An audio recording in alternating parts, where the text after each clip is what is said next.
पर भाई अभी रिसेंटली आपकी शादी हुई है, कॉन्ग्रेचुलेशन। थैंक यू भाई, थैंक यू। तो थोड़ा उसके बारे में बताओ, आपकी लव स्टोरी कैसे शुरू हुई, क्या हुआ, कैसे आपने एक डिसीजन बनाया कि हाँ यार यही मेरा पार्टनर हुआ, क्योंकि हम अभी उस फेज़ में हैं कि हमें समझ नहीं आ रहा कि सेटल होना है नहीं होना, होना तो किसके साथ होना है, कहाँ मिलेगा वो इंसान। यार मैं बताऊँ, ज़िंदगी में नहीं सोचते ब्रो ये सब।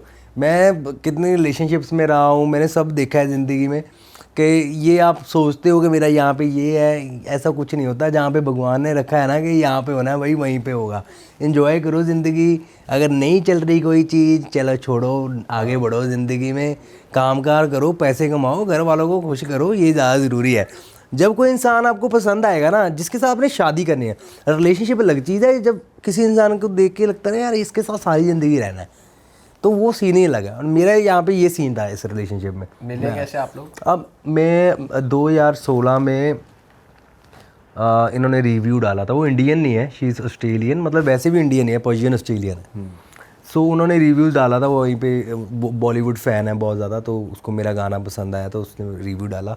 तो मेरी हाई हेलो हुई थी 2016। नहीं, वो था सुसाइड, क्योंकि मैंने ऑस्ट्रेलिया में शूट किया, वो ऑस्ट्रेलियन है ना। तो वहाँ पे ऑस्ट्रेलिया में किसी ने किया होगा, उनको रेकमेंड किया इस गाने को प्लीज़ करो रिव्यू, है ना। तो उन्होंने रिव्यू किया। फिर मेरी कभी कभी बात होती थी, कोई 2 साल बाद मैंने भेज दिया हाय हेलो क्या हाल है। जैसे आप होते हो कि इन टच रहना है बस, चाहे हाय हेलो भेज दो कि भूले ना कि मैं हूँ। तो ऐसे बात होती थी ब्रो कभी कभी। लास्ट ईयर मैं था शूट करने गया हुआ थाईलैंड, एंड ये बाली में थे, इनकी फ्रेंड की शादी थी। तो ये शादी में बाली आए थे, मेरी बात हुई, मैं यार मुझे लगा वो थाईलैंड में एक जैसे ही लगते हैं ना। वो कह रहे नहीं हम तो बाली में हैं। मैं तो थाईलैंड में हूँ यार, कैचअप करना था मुझे। तो मुझे लगा कह रही चलो well that's a good news, हम ये शादी ख़त्म के सारे फ्रेंड्स हम थाईलैंड ही आ रहे हैं। तो फिर मैं आई मेट हर देयर, और मैं मिला यार, मैं कहा यार ये तो बहुत सुंदर है यार लड़की। अब इसी के साथ रहना है। नहीं चलो वो तो मैं मजाक कर रहा हूँ, सिर्फ सुंदरता की बात नहीं, मेरी पहले ही दोस्त थी, बातें तो होती थी, मेरे को पता था कि उसकी क्या अंडरस्टैंडिंग है, क्या है।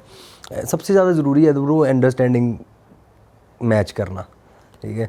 एंड वो मैच कर गई हमारी, एंड बस फिर अब मैंने कहा यार अब कितना वेट करना है, अब तो ऐसे ही चेक करते रहेंगे सारी ज़िंदगी, चल रहा है नहीं चल रहा है। आपके दिल ने कह दिया कि यही है तो बस अब यही है।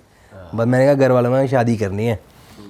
कह रहे तू कर ले गुरु, कहीं पे कर ले भाई, तू कर ले, अब तो हमसे भी नहीं देखा जा रहा जाता गया। इससे पहले हो रहा था, रिश्ते आ रहे थे आपके लिए? यार चल रहे थे, कुछ रिलेशनशिप आ गई चल गई, मैं मतलब ऐसा हमेशा रहा है कि मतलब, पर मेरे को दिल से किसी कहीं पे ये नहीं बात है कि मेरे को भाई शादी करनी है, कि मतलब कभी भी नहीं आया था, ये सीन ही नहीं था दिमाग में कि शादी करनी है। मैं सोचता ही नहीं था कि शादी करनी है, मैं एंजॉय करनी है अभी ज़िंदगी, शादी नहीं करनी। बट वही बात कर रहा हूँ ना, जब आपका पता है कि परमात्मा ने, भगवान ने कहा कि भाई आ गया ये इंसान, अब कर लो। एंड वो कहती है कि मेरे को डेट नहीं करना तेरे साथ, शादी करनी है शादी कर रहे, सीधी बात है कि डेटिंग वाले फेज में तेरे साथ जाना ही नहीं है, तेरे तो पीछे मैंने देखे हैं ऐसे ही रहे। मैंने कहा अच्छा चल ठीक है, करता हूँ घर वालों से बात। बट फिर आपकी फैमिली में ये नहीं था कि भाई ये कल्चर बहुत अलग है? नहीं यार, वो हिंदी बोलती है, वो बॉलीवुड फ़ैन है। अच्छा। हिंदी बोलती है, पहले टूटी फूटी बोलती थी, अब बात कर करके जब सारे राउंड हम हिंदी बोलते रहते हैं, उसको हिंदी भी अच्छी आ गई है। अरे वाह। सो वो घर वालों में कम्युनिकेशन का प्रॉब्लम नहीं है। चलो ये तो बढ़िया। ऊपर से मैं हमेशा देखो मैनिफेस्ट करता था यार, गोल्ड कोस्ट बहुत सुंदर रहता है ज़िंदगी में, कभी शादी हो ना या मैं सेटल हूँ गोल्ड कोस्ट में हूँ। एंड देखो वो मैनिफेस्टिंग है, वो गोल्ड कोस्ट से ऑस्ट्रेलिया। जब आपका टफ फेज था तो उससे बाहर आने में पेरेंट्स ने सपोर्ट करा या कुछ और आपने प्रैक्टिसेस करी? ब्रो या बहुत खुद पे फेजेस काम देखे करा? यार bro, being from a middle class family ना ब्रो, आप ऐसे फेजेस सारी ज़िंदगी देखते हो। हमें पता ना हमारे घर वालों ने कैसे पढ़ाया हमें, कैसे एफडी उफड़ियाँ करा के कैसे घर वाले ने हमारे खर्चे किए हैं। सो हमने ऐसे तो फेजेस यार बचपन में ही इतने देख लेते हैं फैमिली में कि ये थोड़ा टाइम ऐसा चल रहा है कि पैसे कम है, घर वाले कहते हैं थोड़ा ध्यान रखो, राइट। सो ऐसे फेजेस बहुत देखे हैं ज़िंदगी में, राइट। सो मेंटली प्रिपेयर्ड होते हैं हम, मिडिल क्लास तो बहुत मेंटली प्रिपेयर्ड होते हैं यार हर चीज़। और भाई मिडिल क्लास अपने पेरेंट्स से इतने ओपन अप भी नहीं हो पाते, जैसे आप बता रहे हो कि अगर मैं अपसेट हूं तो I will go to my parents and talk to them, ये वो जोन बन ही नहीं पाता कभी। हम मेरा यहीं पे इससे जोन मेरा शुरू से ऐसा रहा कि मेरे को कोई प्रॉब्लम हुई मैं सीधे जाके, मैं कहीं बार पे लड़के भी आया ना, बताऊंगा लड़ाई हुई थी, मैं ये पहले बार बाद में कोई आगे बताया आपको, नहीं बता देता हूँ आपको ऐसे हुआ। सो बीन लाइक दैट। मेरे को लगता है कि हाँ अपने आप तक नहीं रखनी चाहिए ये चीज़ें, you should have someone, and आपके एटलीस्ट 1-2 दोस्त तो ऐसे होंगे जिनको आप आधी रात को भी फ़ोन करो तो बंदे कहेंगे अभी आ गए तेरे पास, कहीं पे भी हूँ। एंड मेरे दोस्तों ने मेरे को अकेले नहीं छोड़ा उस टाइम पे, मेरे साथ रहे। मैं ये नहीं कहूँगा कि मैं डिप्रेस्ड था, डिप्रेस नहीं था, मैं काइंड ऑफ पर्सन, मैं नहीं इतना स्ट्रेस लेता। मैंने कहा नहीं हो रहा है, चल छोड़ो, चिल करते हैं, 1 साल कुछ भी नहीं करना है, एंजॉय करेंगे। हमने गाने नहीं बनाए, हम प्रॉपर्टी का काम करते रहे। अच्छा, काम चलना चाहिए ना। देखो ब्रो, एट द एंड खाना आप कमाई करो, सारा खाना खाओ अच्छे से, ठीक है, रात को चैन की नींद सो, यही है ज़िंदगी, राइट। बाकी मटेरियल तो आप सारी ज़िंदगी इकट्ठा कर लो यार, कमी नहीं, आपका दिल ही नहीं भरेगा भाई, नहीं भरेगा भाई, नहीं भरेगा, राइट। और हमने क्या नहीं किया ब्रो, मैंने एक दिन में 4 शूज़ लगाए हैं। अच्छा, ठीक है, ये सारे बैठे हैं पंडित जी एंड ऑल, इनको पूछो कि सुबह 8 बजे हम जा रहे हैं मारुति सुजुकी कॉर्पोरेट शो पे, सुबह 8 बजे, सुबह 8 बजे साड़ी में 300 लेडीज 400 आदमी नाच रहे हैं ब्रो, 8 बजे सुबह। ठीक है, उसके बाद हम दोपहर को जा रहे हैं कॉलेज शो लगा रहे हैं, ठीक है, उसके बाद शाम को जा रहे हैं हम क्लब शो लगा रहे हैं, क्लब शो के बाद रात को 11:30-12 बजे क्लब से उतर के जाके शादी 12:30, 4 शो भी लगाए हैं हमने। ऐसे नहीं कि एक बार का इंसिडेंस है, महीने में 5 बार ऐसे किया है। तो हमने बहुत काम किया भाई। ये करने में मजा भी आ रहा होगा आपको, ऐसे मेहनत हो रही है और लग रहा है गरीबी उठा रहे थे ना सारे। भाई जब इतना काम करके बंदा बेड पे पड़ता है तो जो सेटिस्फैक्शन लेवल होता है ना, वो नींद भी नहीं आ रही होती, थकान भी हो रही होती है और खुशी भी हो रही होती है कि यार कुछ काम करके आए हैं। चाइल्डहुड की आपने बात की है, मेरे को वही याद आ रहा है। वो बताओ ना, आपने रिंगटोन बनाने के पैसे लिए। ब्रो मेरा बहुत दिमाग था, मैं बड़ा दिमाग तेज था, मैं विंडोज भर के आता था लोगों के कंप्यूटर्स में, उससे पैसे लेता ये था। कितनी फिल्म बात है यार। यार जो मिडिल क्लास फैमिली से है ना भाई, मैं रिवाइंड कर पा रहा हूँ भाई, इसलिए मुझे हंसी आ रही है। हमें तो ऐसे होता था कि कहीं से 500,000 भी मिले, हमारी तो पार्टी है ब्रो उस टाइम पे, राइट। एंड मैं मॉल ही रहता, चलो ये तो पहले की बात है, इवन लाइक मैं कॉलेज में पढ़ता था तब ऐसे होता था कि मैं रीमिक्स कर देता था गाने, मेरे को सोनी एसिड प्रो चलाना आता था। मैं क्या करता था, मैं गानों में किसी का नाम बोल के रिंगटोन बना दी, उसके ले लिए पैसे 200-300 रुपये ले लिए, किसी का मेमोरी कार्ड भरते फ़ोन में डालते थे, गाने भर दिए। मैं को कंप्यूटर्स में बहुत था, कम लोगों के पास तब कंप्यूटर्स होते थे, अगर वे बैक चले जाए हमारे टाइम में 8th 9th का 2009-10 में कम ही कंप्यूटर्स होते थे। वो कोई होता था, लोग जाके दुकान पे जाके गाने भरवाते थे मेमोरी कार्ड में, तो वो उनमें से मैं भी था जो मैं सर्विस देता था। तो ब्रो मैंने बहुत चीज़ ऐसी, मेरा दिमाग बहुत है कंप्यूटर्स में। और पैसा जो आ जाता था वो कहाँ खर्च होता था? हम तो पूरा चिल ब्रो। मैं जब चंडीगढ़ भी आ गया ना, घर वाले हमारे पैसे देते थे, उतने के रेंट दिए। एंड रोज़ 15 सेक्टर रहता था मैं चंडीगढ़ में, वहाँ पे ढाबे हैं पीछे, 25 रुपये की प्लेट होती है, अनलिमिटेड रोटी होती है, दाल सब्जी जो दे देते हैं 1-2, वो सारे वो खाना खाते हैं वहाँ पे। भाई तुम्हारा तब भी ऐसे पैसे कमाता था ना कि ब्रो रोज़ गोपाल्स बैठा है, कभी हल्दीराम बैठा है, कभी आके बुफे खा रहा है। दिमाग बहुत था पैसे कैसे कमाने हैं। पर भाई शादी के शोज पे थोड़ी ऐसा होता है कि भाई कुछ बढ़िया ही हो जाए, या कुछ पी के किसी ने कुछ कर दिया, कभी कुछ हुआ है? मेरे बंदे अपने ऐसे तगड़े साथ होते हैं ना भाई, जो है सारे, ठीक है, जो मेरे साथ ही ऐसे हैं कि ये सिक्योरिटी वाले लड़के नहीं है, ये ऐसे हैं कि मेरे साथ ही ग्रो अप किए हैं सारे लड़के जो साथ हैं। कोई ऐसे आज तक कोई सीन नहीं हुआ। हाँ 1-2 शो पे बदतमीजी हुई है। मैं परफॉर्म कर रहा हूँ कॉलेज शो में, मैं परफॉर्म कर रहा हूँ, मैं जा रहा हूँ आगे स्टेज के जैसे आगे होता है ना स्टेप्स आगे, मैं जाके परफॉर्म कर रहा हूँ, कोई मेरे ना पेंट पकड़ रहा है बार बार बंदा ना, मैं 1-2 बार हटाया, फिर गया, पर मेरे को आगे तो आना ही पड़ेगा, खड़ा भी साला सामने, मैं फिर गया, साले मेरे फ़ोन मारा ऐसे यहाँ पे, मैंने इग्नोर कर दिया, मैं कहा चल यार छोड़ ना। मैं फिर दोबारा गया, तीसरी बार मेरी हड्डी है सामने ना मारा, मेरे को इतना मैंने कानों से पकड़ा, नीचे मैं ऊपर उठा लिया। जब तक मैंने खींचा, पीछे से जाते नहीं, ये मेरे साथ ही रहता है भैया, पीछे से आया भागता हुआ, उन्हें पकड़ा, उस चीज़ से उड़ा के मारा।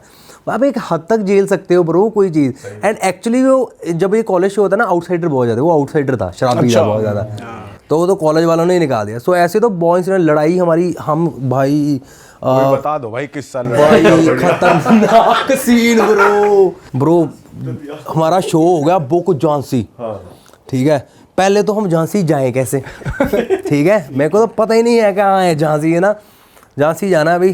हमने देखा कि गाड़ी से भी नहीं जा सकते, कोई फ्लाइट वाला भी सीन नहीं है, हमने कराई ट्रेन, हमने ट्रेन का पूरा डब्बा बुक कर लिया। अच्छा, ठीक है, हमने ट्रेन का अपना पूरा बॉक्स, हमारे ही बंदे हैं, खाली जो खाली है सब खाली, हमने अपना बुक किया, हम गए ट्रेन में, झांसी पहुँचे भाई हमारा शो।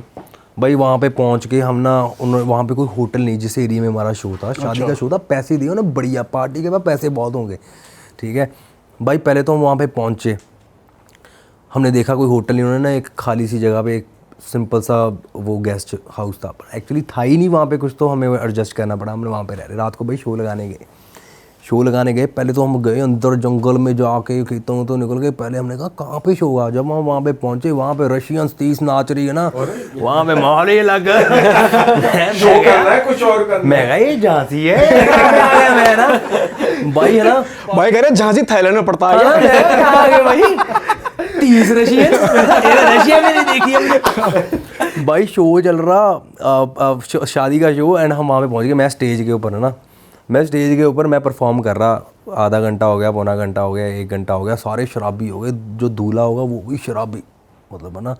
आप सोच रहे हो झांसी है कि तो लोग की मेंटालिटी क्या है, क्या वो नीचे नाच रहा ना, पूरा डिस्कम कर रहा, मेरे को कह रहा भैया भैया, मैं कहा हाँ, कह रहा भैया वो गाना चलाओ भूमिया के साथ, जो पैग वाला गाना है आपका, है ना। मैं क्या, मेरे पास साला, मैंने सोचा ये तो हमारे पास सेट में गाना है ही नहीं, हमने डाला ही नहीं है परफॉर्म करे, तो हमने ऐसे वैसे ही बनाया था भाई ने, और मैंने गाना निकाल दिया किसी के साथ। तो वो गाना हमारे पास सेट में ना, वो कह रहा है यार गाना लगाओ, और मैंने कहा चल ठीक है कोई बात नहीं, मैंने इग्नोर कर दिया। मैं शराबी है, इसको क्या पता लगेगा ना। भाई वो नीचे रहा है ना, वो मैंने देखा गायब हो गया, नहीं था नीचे। मैंने ना पीछे शक्ल की, मैंने, ये मेरे साथ लड़के रहते हैं, उसको पंडित कहते हैं। मैं कहा पंडित क्या हुआ, टाइम हो गया? पंडित कह रहा टाइम हो गया। मैंने नहीं देखा कुछ, ना किसी को हेलो की बाई की ना कुछ। मैं ओके थैंक यू, और मैंने सिर्फ रखा माइक।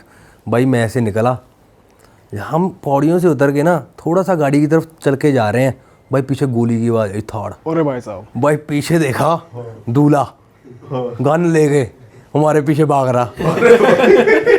एक्चुअली क्या होगा, वो अपने दोस्तों को इकट्ठा करके लेके आ रहा है कि भाई गाना चला रहा है, चल ऊपर चलते हैं। अच्छा, वो ऊपर लेके आया होगा, मैं निकल गया, उसको लगा ये तो इंसल्ट होगी मेरी सबके सामने। वो कह रहा, उसके दोस्त उसको कर रहे होंगे ये क्या कर दिया तूने, सही बात है भाई, दोस्त तो करेंगे। भाई पीछे से आवाज आई गोली की। जब हमने सुनी गोली की आवाज पीछे है ना, जो मैंने देखा, पहले तो मैंने पीछे दबका, मेरे म्यूजिशियन खड़े थे स्टेज के ऊपर, वो खेतों की तरफ भाग रहे थे। ठीक है, जंप मारो स्टेज खेतों, मैं इधर है ना, ये मेरे साथ जतन ने मेरी बाजू पकड़ी, भाग के हम जा रहे, भाई पीछे गोलियों की आवाज़ें चल रही हैं। मेरे को उन्होंने गाड़ी में घुसला, हमने गाड़ी निकाली, पीछे उनको पता नहीं कौन सी गाड़ी उनके सामने आ गई, पता भी नहीं हमारी थी या उनकी कोई रिश्तेदार की। उनके सामने स्विफ्ट आ गई, उन्होंने तोड़ दी गाड़ी सारी, फोड़ दी, अपने बंदों की फोड़ दी।